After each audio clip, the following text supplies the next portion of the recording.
Sir ನಮಸ್ತೆ, ಮಂಜುನಾಥ್ ಅಂತ boss TV Kannada channel anchor ಮಾತಾಡ್ತಿರೋದು. ನಮಸ್ತೆ ಸರ್. ನಮಸ್ತೆ ಸೊ ನಮಸ್ತೆ. ನಿನ್ನೆಯಿಂದ ಮಡೇನೂರ್ ಮನು ಹಾಗೇನೆ ಸಂತ್ರಸ್ತೆ ಅವರು ಒಂದು ವಿಚಾರವಾಗಿ ನನ್ನ ಒಂದು ಸಹನಟಿಯ ಮೇಲೆ ಅದು ಏನ್ ನಡೆದಿದೆ ಒಂದು ಅತ್ಯಾಚಾರ ಅಂತ ಹೇಳ್ಬಿಟ್ಟು ಅವರು ಸಾಕಷ್ಟು ವಿಚಾರಗಳನ್ನ ಬಯಲ್ಗೆಳ್ದಿದ್ದಾರೆ. ಅದರ ಬೆನ್ನಲ್ಲೇ ಇವತ್ತು ಬೆಳಗ್ಗೆನೆ ನಿಮ್ಮ ಬಗ್ಗೆ ಒಂದು ಅಪ್ಪಣ್ಣ ಅವರ ಬಗ್ಗೆ ಮಾತನಾಡಿರುವಂತದ್ದು ಸಂತ್ರಸ್ತೆ. ಸೊ ನನಗೆ 2 ವರ್ಷಗಳಿಂದ ಟಾರ್ಚರ್ ಕೊಟ್ಟಿದ್ರು ಹಂಗೆ ಹಿಂಗೆ ಅಂತ. ಸೊ ಏನು ಸರ್ ಇದು ಇದ್ರ ಒಂದು ನಿಮ್ಮ ಹೆಸರು ತಳ್ಕಾಗ್ತಿರುವಂತದ್ದು? ಇದರಲ್ಲಿ ನನ್ನ ಪಾತ್ರ ಏನೂ ಇಲ್ಲ ಸರ್. ಇದು ಸತ್ಯಕ್ಕೆ ದೂರವಾದಂತ ವಿಚಾರ. ಹಾಗಾಗಿ ನಾನು ಒಂದು ವಿನಂತಿ ಮಾಡ್ಕೊಳ್ಳೋದು ಮಾಧ್ಯಮದ ಎಲ್ಲರಿಗೂ ಅದೇ ಹೇಳ್ತಿದ್ದೆ ನಾನು. ನೀವು ಆ ಸಂತ್ರಸ್ತನೇ ಕೇಳ್ಬಿಡಿ, ಯಾರು ನನ್ನ ಬಗ್ಗೆ ಮಾತಾಡಿದಾರಲ್ಲ ಅವ್ರನ್ನೇ ಕೇಳಿ. ನಾನು ಯಾವಾಗಾದ್ರೂ ಅವ್ರಿಗೆ ಡಿಸ್ಟರ್ಬ್ ಮಾಡಿದಿನ ಅಥವಾ ಮಾನಸಿಕ ಹಿಂಸೆ ಕೊಟ್ಟಿದ್ದೀನ ಅಥವಾ ಏನೋ ತೊಂದರೆ ಕೊಟ್ಟಿದ್ದೀನ ಅಂತ ಹೇಳಿ. ಯಾಕಂದ್ರೆ ನಾವೆಲ್ಲರೂ ಒಂದೇ ಸೀಸನ್ ಅಲ್ಲಿ ಕೆಲಸ ಮಾಡೋದವರು, ಜೊತೆಗೆ ಸಹ ಉದ್ಯೋಗಿಗಳಾಗಿದ್ದೀವಿ, ಸ್ನೇಹಿತರಾಗಿದ್ದೀವಿ. ನಾನು ಯಾವತ್ತೂ ಆ ಥರದಲ್ಲಿ ಆ ದೃಷ್ಟಿಕೋನದಲ್ಲಿ ಅವ್ರನ್ನ ಬೇರೆ ರೀತಿಯಲ್ಲಿ ನೋಡೋದು ಯಾವತ್ತೂ ಮಾಡಿಲ್ಲ. ಹಾಗಾಗಿ ನಾನು ಒಂದು ಕೇಳೋದೇನಂದ್ರೆ, ಈಗ ಆಡಿಯೋದಲ್ಲಿ ಇರುವ ಹೆಣ್ಮಗಳು ಯಾರಿದ್ದಾರೆ ನೀವು ಅವರಿಗೆ ಒಂದ್ಸತಿ ಕೇಳ್ಬಿಡಿ, ಹೇಳ್ತಾರೆ ಅವ್ರು ಅದ್ರ ಏನದ್ರ ಕತೆ ಅಂತ ಹೇಳಿ. ಯಾಕಂದ್ರೆ ನಾನು ಅದರಿಂದ ಸ್ವಲ್ಪ ದೂರ ಇದ್ದವನು, ಇವರಿಂದ ಸಂಪರ್ಕದಲ್ಲಿ ದೂರ ಇದ್ದವನು. ಏನ್ ನಡೆದಿದೆ ಇವ್ರಿಬ್ಬರ ಮಧ್ಯೆ, ಏನಾಗಿದೆ, ವೈಯಕ್ತಿಕ ಅವ್ರವ್ರ ಮಧ್ಯೆ ಏನ್ ದ್ವೇಷಗಳು ಬಂದಿದೆ, ಯಾಕೆ ಇವ್ರಿಬ್ರು ಹಿಂಗ್ ಮಾತಾಡ್ಕೊಡ್ತಿದ್ದಾರೆ, ಒಬ್ಬರ ಮೇಲೆ ಒಬ್ಬರು ಆರೋಪ ಮಾಡ್ಕೊತಿದ್ದಾರೆ ಗೊತ್ತಾಗ್ತಿಲ್ಲ ನನಗೆ. ಸೊ ಹಾಗಾಗಿ ನೀವು ಒಂದ್ಸತಿ ನೀವು ಆ ಸಂತ್ರಸ್ತೇನೆ ಕೇಳಿದ್ರೆ ನಿಮಗೆ ಸ್ಪಷ್ಟವಾದ ಉತ್ತರ ಸಿಗುತ್ತೆ ಅನ್ನೋದು ನನ್ನ ಅಭಿಪ್ರಾಯ ಸರ್.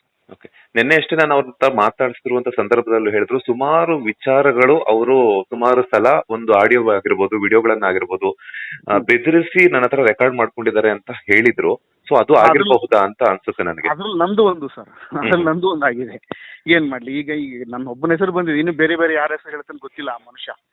ಆ ಮನುಷ್ಯನಿಗೆ ಮನುಷ್ಯತ್ವ ಇದ್ರೆ ಹಿಂಗೆಲ್ಲ ಮಾಡ್ಕೊಳ್ಳಲ್ಲ. ಬಟ್ ಮನುಷ್ಯತ್ವದಲ್ಲಿರುವ ಮನಸ್ಥಿತಿಗಳು, ವಿಕೃತ ಮನಸ್ಥಿತಿಗಳು ಹೀಗೆ ಅಮಾಯಕರನ್ನೆಲ್ಲ ನಮ್ಗೆ ಹೇಳುತ್ತಂತ ಕೂರಿಸ್ತಾರೆ. ಬಟ್ ಇದನ್ನ ಏನ್ ಮಾಡಕ್ಕಲ್ಲ, ಆರೋಪ ಬಂದಿದೆ ಅಂತ ಹೇಳಿ ನಾನು ಇದರಿಂದ ಓಡೋಗ್ತಾ ಇಲ್ಲ. ನೀವು ದಯವಿಟ್ಟು ಯಾರು ನಮ್ಮ ಮೇಲೆ ಆರೋಪ ಮಾಡಿದ ಧ್ವನಿ ಇದೆ ಆ ಹೆಣ್ಮಗು ಹತ್ರ ಹೋಗಿ ಕೇಳಿ ನೀವು, ಅವ್ರು ಹೇಳ್ತಾರೆ ಇದ್ರ ಸತ್ಯ ಏನು ಸುಳ್ಳೇನು ಅಂತ.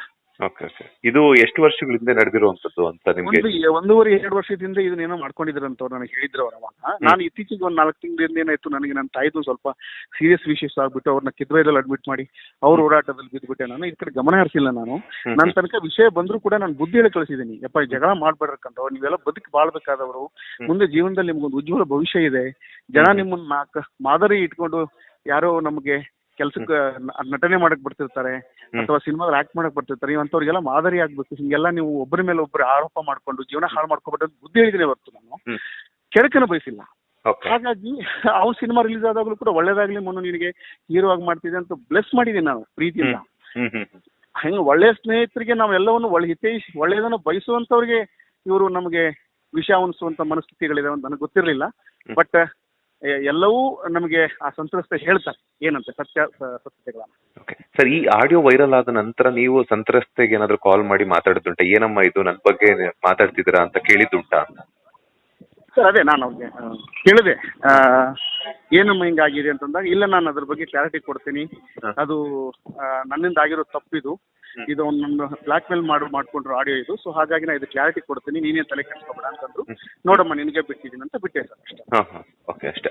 ಅಂದ್ರೆ ಅದಕ್ಕೆ ಅಂದ್ರೆ ಅವ್ರು ಆಲ್ರೆಡಿ ಹೇಳಿದ್ದಾರೆ, ಸೊ ನಿಮ್ಗೂ ಅದಕ್ಕೂ ಸಂಬಂಧ ಇಲ್ಲ ಅಂತ ಹೇಳಿರಲ್ವ ಅವರು? ಅದೇ ಸಂತ್ರಸ್ತೆ ನಿಮ್ಮ ಹತ್ರ ನೀವು ಫೋನ್ ಮಾಡಿದಾಗ ಹೇಳಿದ್ದಾರೆ. ಇದಕ್ಕೆ ನಿನಗೇನು ಸಂಬಂಧ ಇಲ್ಲ, ನನ್ನ ಬ್ಲಾಕ್ ಮೇಲ್ ಮಾಡಿಸ್ಕೊಂಡಿದ್ದೇನೆ, ತನಗೆ ಬೆಳೆಕಾಳು ಬಯಸ್ಕೊಳ್ಳೋಕೆ ನನ್ನ ಮೇಲೆ ಆರೋಪ ಮಾಡಕ್ಕೆ ಎಲ್ಲ ಮಾಡ್ತಿದ್ದೇನೆ ಅಂತ ಹೇಳಿದ್ದಾರೆ. ಓಕೆ. ಸೊ ಹಾಗಾಗಿ ನಾನು ನೀನೇ ಮಾತಾಡಮ್ಮ ಇದನ್ನ, ಈಗ ನಿನ್ನ ಆಡಿಯೋನೇ ನೀನ್ ನನ್ನ ಮೇಲೆ ಆರೋಪ ಮಾಡಿ ಅಂತ ನನಗೆ ಕೇಳ್ತಿದ್ದಾರೆ, ಇದಕ್ಕೆ ನೀನೇ ಉತ್ತರ ಕೊಡ್ಬೇಕು ತಾಯಿ ಅಂತ ಹೇಳಿದ್ದೀನಿ. Okay sir. ಈಗ ಅವರೇ ಉತ್ತರ ಕೊಡ್ಬೇಕು ಸರ್, ನಾನೇನು ಉತ್ತರ ಕೊಡ್ತೀನಿ. ಅವ್ರು ನಿಮ್ಮ ಹತ್ರ ಹೇಳಿದ್ದಾರೆ, ಬಟ್ ಇವಾಗ ಮಡೇನೂರ್ ಮನು ಅವರು ನಿಮ್ಗೆ ಆನ್ಸರ್ ಕೊಡಬೇಕಾಗುತ್ತೆ, ಯಾಕೆ ನಿಮ್ಮ ಹೆಸರನ್ನು ಯೂಸ್ ಮಾಡ್ಕೊಂಡ್ರು ಅನ್ನೋಂಥದ್ದು. ಅದನ್ನ ನಾನು ನೆಕ್ಸ್ಟ್ ಸ್ಟೆಪ್ ನಾನು ಅಟೆನ್ಷನ್ ತಗೋತೀನಿ ಸರ್. ಅದನ್ನೆಲ್ಲ ಮುಗಿಲಿ ಸುಮ್ಮನೆ ಅವ್ರು ಏನು ಮಾಡ್ಲಿ, ಅದ್ರ ಮುಂದಿನ ಹಂತಿನ ಕಾನೂನಾತ್ಮಕವಾದಂತ ಏನು ಮುಂದಿನ ಹಾದಿಗಳಿದೆ ಅದೆಲ್ಲ ನಾನು ಮಾಡ್ತೀನಿ. ಬಟ್ ಈಗ ಸದ್ಯಕ್ಕೆ ನಾನು ಆ ಸಂತ್ರಸ್ತೇನೆ ಕೇಳಿ ಅಂತ ಹೇಳ್ತೀನಿ ಅಷ್ಟೇ. ಅವ್ರು ಇದ್ರ ಬಗ್ಗೆ ಸತ್ಯ ಸುಳ್ಳುಗಳೇನು ಹೇಳ್ತಾರೆ ಅವರು. ಸರ್, ಇದೆಲ್ಲ ಒಂಥರ ತಪ್ಪು ಅನ್ಸುತ್ತಲ್ಲ ಸರ್? ಯಾಕಂದ್ರೆ ಸ್ನೇಹಿತರಾಗಿ ಕಷ್ಟ ಜೀವಿಗಳಾಗಿ ಒಂದು ಸ್ಟೇಜ್ ಸಿಕ್ಕಿದ ಮೇಲೆ ಯುಟಿಲೈಸ್ ಮಾಡ್ಕೊಂಡು ಅದೇ ಸ್ಟೇಜ್ ಅಲ್ಲಿ ಯಾರೋ ಒಬ್ರು ಬೆಳೀತಿದ್ದಾರೆ ಅಂದಾಗ ಅವರ ಒಂದು ಸ್ವಾರ್ಥಕ್ಕೆ ಆ ಸ್ಟೇಜ್ ಅಲ್ಲಿ ಬೆಳೀತಿದ್ದಂತಹ ಒಬ್ಬ ಕಲಾವಿದನ ಹೆಸರನ್ನ ತನ್ನ ಸ್ವಾರ್ಥಕ್ಕೆ ಯೂಸ್ ಮಾಡ್ಕೊಳ್ಳುವಂಥದ್ದು ಗೊತ್ತಲ್ಲ ಸರ್. ಹಿಂಗೆ ಚಿತ್ರರಂಗದಲ್ಲಿ ಈ ತರದ ಸರ್ವೇ ಸಾಮಾನ್ಯವಾಗಿ ಒಬ್ಬರ ಯಶಸ್ಸನ್ನ ಕಂಡು ತುಳಿಯುವಂತ ಮನಸ್ಥಿತಿಗಳು, ವಿಕೃತ ಮನಸ್ಥಿತಿಗಳು ಸಹಜವಾಗಿ ಇದ್ದೇ ಇದ್ದಾವೆ. ಬಟ್ ಅದನ್ನ ಅವ್ರು ಯಾಕೆ ಮಾಡ್ತಾರೆ, ಅದರಿಂದ ಏನ್ ತೃಪ್ತಿ, ಅವ್ರಿಗೆ ಏನ್ ಸಂತೋಷ ಇರುತ್ತೆ ನಮ್ಗೆ ಈ ಕ್ಷಣಕ್ಕೂ ಗೊತ್ತಿಲ್ಲ. ಬಟ್ ಒಬ್ಬರು ಮನೆ ಹಾಳು ಮಾಡಿ ಬದುಕುವುದು ಮನುಷ್ಯತ್ವ ಅಲ್ಲ ಅನ್ನೋದು ನನ್ನ ಅಭಿಪ್ರಾಯ. ಓಕೆ ಸರ್, ನೀವು ಮನಸ್ಸನ್ನ ನೋವು ಮಾಡಿ ಮನೆ ಹಾಳು ಮಾಡಿ ಬದುಕೋದು ಮನುಷ್ಯತ್ವ ಅಲ್ಲ. ನಾವು ಅದನ್ನ ಯಾವತ್ತೂ ಮಾಡಿಲ್ಲ. ನಮ್ಗೆ ಯಾವತ್ತು ನಮ್ಮ ವೃತ್ತಿ ಜೀವನದ 18 ವರ್ಷ ಆಯ್ತು ಸರ್ ನಾನು ಬಣ್ಣಾಚಕ್ಕೆ ಶುರು ಮಾಡಿ. ಯಾವತ್ತು ನಾನು ಆ ಥರದ್ದೆಲ್ಲ ನಾನು ವಿಷಯಗಳಿಗೆ ಹೋದವನಲ್ಲ. ಒಟ್ನಲ್ಲಿ ಇದರ ಬಗ್ಗೆ ನೀವು ಕಾನೂನಾತ್ಮಕವಾಗಿ ಹೋರಾಟವನ್ನು ಮಾಡ್ತೀರಾ ಅಂತ ಆಯ್ತು. ಮುಂದಿನ ದಿನಗಳು ಖಂಡಿತವಾಗಿ ಮಾಡ್ತೀನಿ ಸರ್. ಲೇಟೆಸ್ಟ್ ಹಾಗೂ ಇಂಟ್ರೆಸ್ಟಿಂಗ್ ಸುದ್ದಿಗಳಿಗಾಗಿ ಬಾಸ್ ಟಿವಿ ಕನ್ನಡ ಚಾನೆಲ್ನ ಸಬ್ಸ್ಕ್ರೈಬ್ ಮಾಡಿ. ಹಾಗೆಯೇ ಬೆಲ್ ಐಕಾನ್ ಪ್ರೆಸ್ ಮಾಡಿ. ಇದರ ಜೊತೆಗೆ ಫೇಸ್ಬುಕ್, ಇನ್ಸ್ಟಾಗ್ರಾಮ್, ಎಕ್ಸ್ನಲ್ಲೂ ಮಿಸ್ ಮಾಡದೆ ಫಾಲೋ ಮಾಡಿ.